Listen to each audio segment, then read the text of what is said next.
They found it on Scotland's doorstep. Oil, 8,000 feet beneath the seabed. But the problem was the 400 feet above it.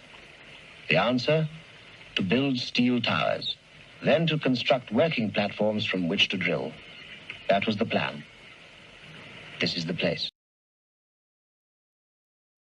You know, I remember this as a beach, so watching what was happening here, I didn't really understand it, but realised that this was a revolution, this was something different in the Highlands, and the area embraced it.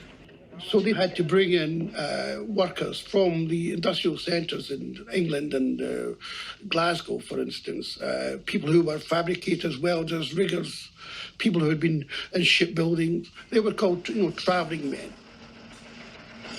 3 years ago, there were only fishermen in Cromarty. Today, there are more than 2,000 builders and welders, some of them foreign, and all of them suddenly put down in the middle of the countryside.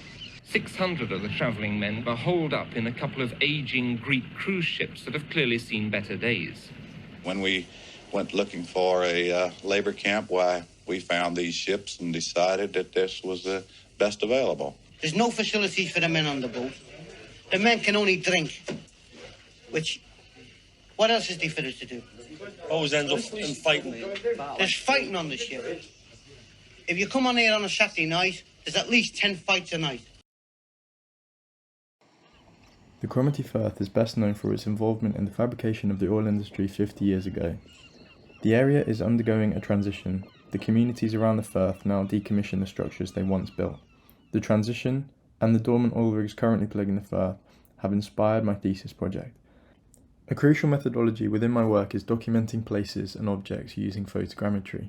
I collect digital artifacts rooted in the place they were photographed, which then directly inform my designs. I took drone footage of an oil rig called Transocean Leader, which enabled me to build an extremely accurate 3D model of the structure. I used this model at my desk throughout my research to understand the complex levels and spatial expanses on board the vessel.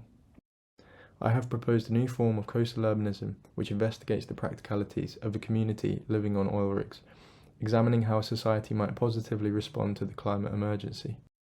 Each module has its own character, creating a network of different yet complementary districts. You enter the scheme from below deck.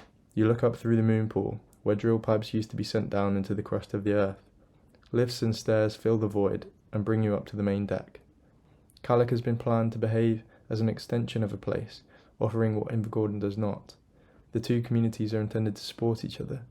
Invergordon looks to emerge out of economic deprivation as Callach begins to steadily establish itself as a destination. Inspired by Jan Gehl's book, Life Between Buildings, I have sought to create a series of spaces within spaces.